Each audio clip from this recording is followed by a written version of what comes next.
Well, hello everyone. I hope you're having a blessed and beautiful day today. Long time, I know. So much has happened just personally that I haven't been able to really get on and make a video. I've tried to keep updated on posting, the latest events that are happening, though so much is happening that it's hard to do that. And I feel that it kind of gets lost in the shuffle.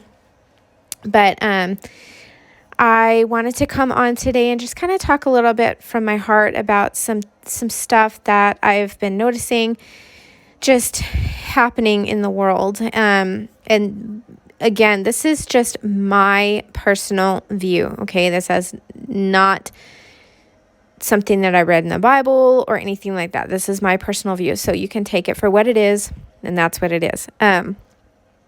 So I've been seeing an uptick of people getting the V, and then there's magnets that are being stuck to the side. They're kind of playing it off as this joke, or it's kind of this weird phenomena that's happening, and they're not realizing the severity of it, and that what they call conspiracy theories may actually be truth and may actually be coming true as we speak. And they just kind of brush it off as like, what's happening. They don't investigate, and they don't, say, oh, I need to find out what's going on here. So I have personally myself have seen a friend of mine that showed me a video live feed of this very event where their loved one had the V, and they wanted to see if this was actually fact. And so they stuck a magnet to the side of their arm, and sure enough, it stuck. I've seen video after video after video of different events where this is happening. I shared one earlier of a man that it keeps wanting to turn on his Wi-Fi, and his Wi-Fi on his phone, and his Wi-Fi on the television keeps wanting to turn it on. And why would it do that? As soon as he walks up to it, all of a sudden it wants to turn it on. People, they're not paying attention, okay? And they continually and consistently keep saying that's conspiracy, there's nothing true, that. Well, me and many others have been saying for a very long time that this V has a microchip in it.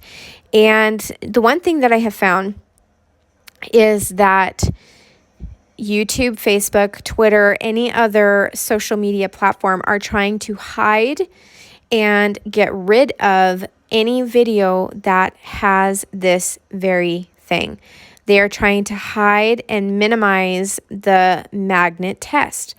I tried to post something on Facebook about this very thing, and instantly it popped up with it covered it up, and it said that it was false information. And they're trying to do everything that they can to hide this information. Now, that's a completely separate subject with the, the cover-ups and the hiding and the, freedom of speech that is now gone. That's a completely different subject. But the fact that this particular subject, how hard they are trying to hide it, and even coming out and saying that's not true. There's no microchip in there. There's obviously something in there if these magnets are sticking to people's arms. And people are even saying, I can feel something in there. When you put the magnet on, I can feel the pull. I can feel like there's something there. So again, this is my personal view, and take it for what it is. But my personal view is, if you notice how swiftly, it almost seemed like overnight, they suddenly said, oh, you don't need a mask anymore. As long as you have the V, you don't need it anymore. Well, some people are saying, well, they can't ask you for your card to prove that you've had it. But then they're turning around, and that's actually not accurate. They are actually asking people for their cards.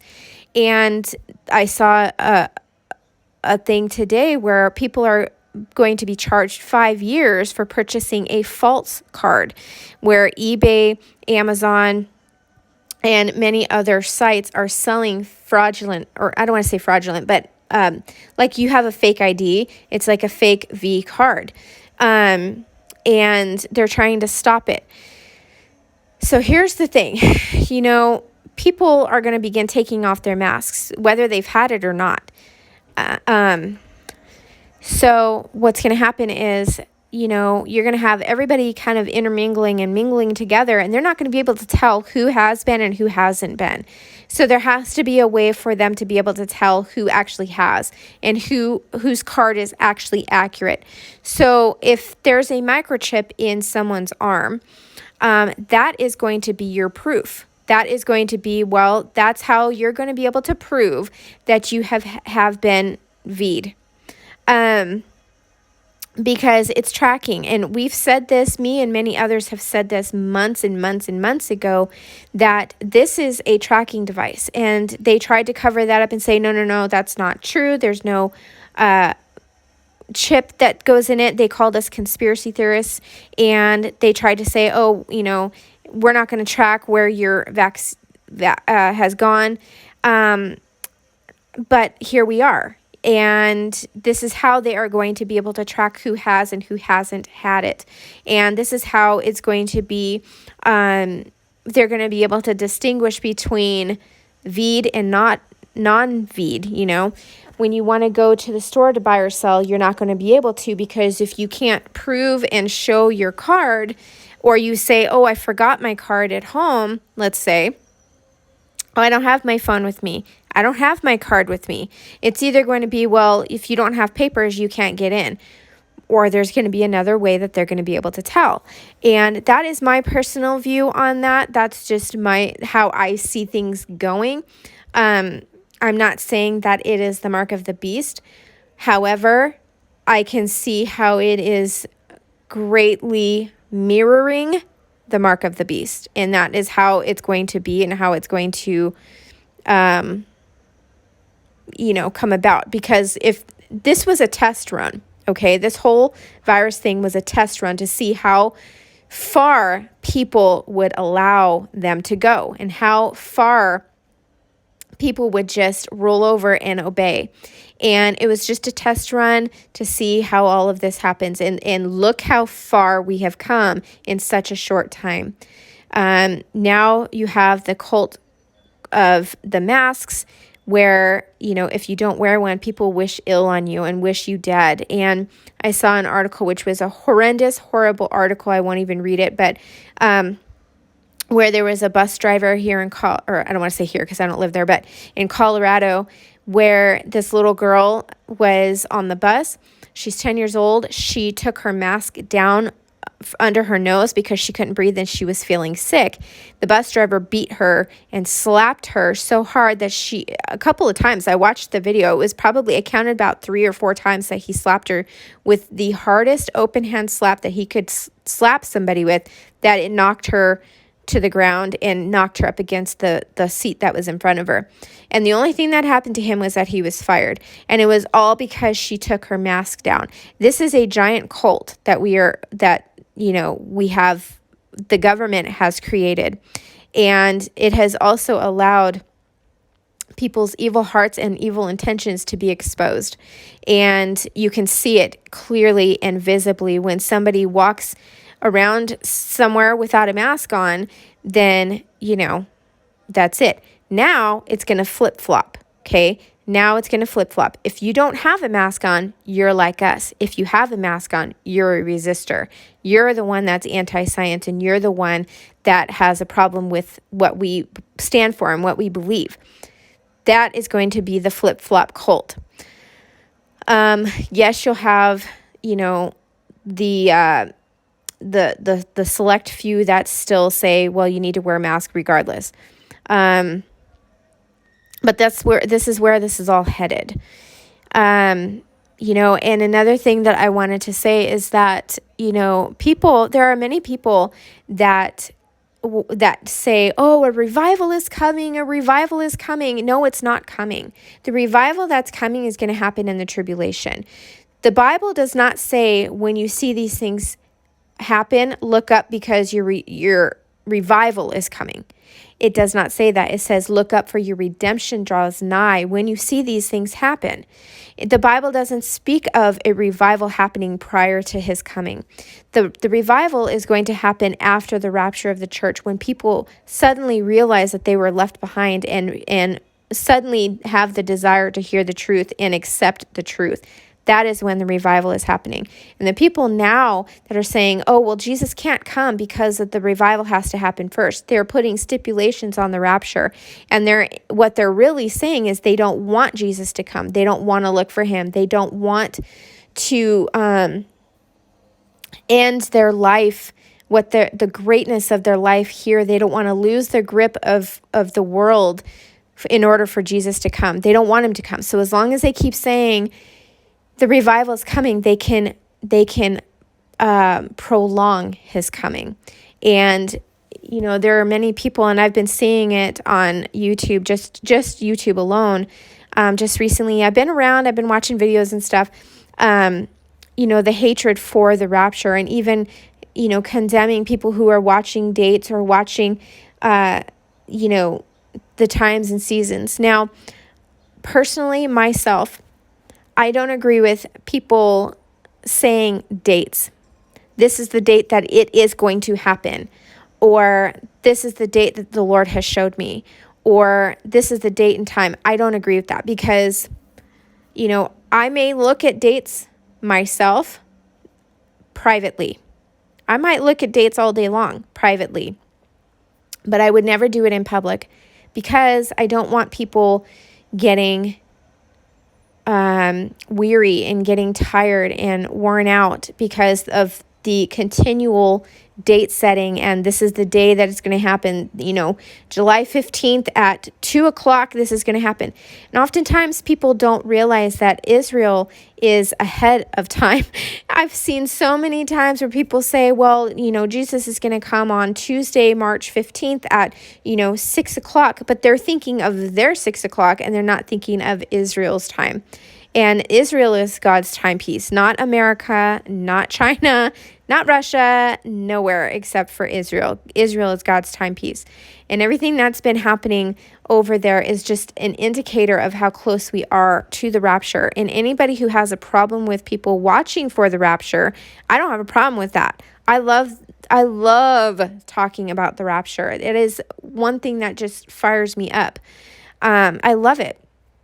Anybody that condemns anybody for watching for his return or being excited and joyful are doing the devil's work because they are trying to steal their joy. They're trying to squash their happiness and their excitement for his return. They want them to come back to the world. They want them to, hold on to their possessions and hold on to everything that the world has to offer. Don't look for his return. And they're trying to make people feel horrible for having the joy of watching. And that's wrong for anybody to do that. And it just proves these false teachers that allow, or, that teach that stuff, that it's not okay to watch and have high watch times or whatever. Personally, I don't mind. I don't mind any of that except for when they say this day and this time is when it is going to happen. There's nothing wrong with saying, I wonder if this day would be the day, or here's why I think that this day may be the day, but never to say, the Lord told me that this day is going to be the day and that's it and that's final. We can't do that. We can't set people up because we're responsible for that, and we can't do that to people. We can most certainly keep the joy in their hearts and keep, encouraging people and letting them know that, look, these things and these things and these things are happening. That means that Jesus is coming, and here's why. Here's why. Look at the Bible. Look at what's happening. It coincides. It matches. And, I've heard a sister in Christ say that everything is going to come down at one time. And I never thought about that before. but it really is. It's all going to come down at once. And the one thing that I read this morning was that before this Israel conflict, nobody cared. Nobody cared what was going on over in the Middle East. The media didn't even report on anything that was happening unless it was against the Palestinians. If it was against them, then they would, one-sided reporting. But now there's a conflict, right? And so now God has turned the attention of every person towards Israel. Now everybody is watching Israel. All eyes are on Israel. So all eyes are going to see what God is going to do in Israel, and they are going to see the power that he has in Israel. And they're going to see that even though Israel stands alone, even though everybody in the world is turned against Israel and they've become a cup of trembling, and just because the entire world is watching Israel, and Israel alone will stand by herself, and God alone will be the one that protects her. And the entire world is now about face, and they are watching Israel. And now is the perfect time for the rapture, right? Now is the perfect time for that to happen while everybody is watching Israel. All of this is going to happen at once. All the war, the rapture, all of that is going to happen. All at one time. We can see how it's all coming down all at once. We've got, the Ezekiel and the Isaiah and the Daniel and all these prophecies that are happening all at once. So anyways, guys, I know it was kind of a mumbo jumbo of stuff, but I really wanted to come on and just kind of share my thought with you about, really about the magnet thing that's going on, and my thoughts about that, and how that is going to be the big thing, and how they are going to be able to tell who has it and who hasn't, because, there's going to be many people that are going to lie about it, but that's the only way that they're going to be able to tell who has a fake card and who doesn't. So anyways, guys, I'm going to leave that there. We are just about done with our school for the year. Praise God. So I should be able to get on here more. It has been a crazy homeschooling year. I'm telling you, it was crazy. So I should be able to get on more now that we are pretty much done with the year. And until next time, guys, this is until the Lord takes us home. I pray that it is today, but until the Lord takes us home, I wish you guys a blessed and wonderful rest of your day.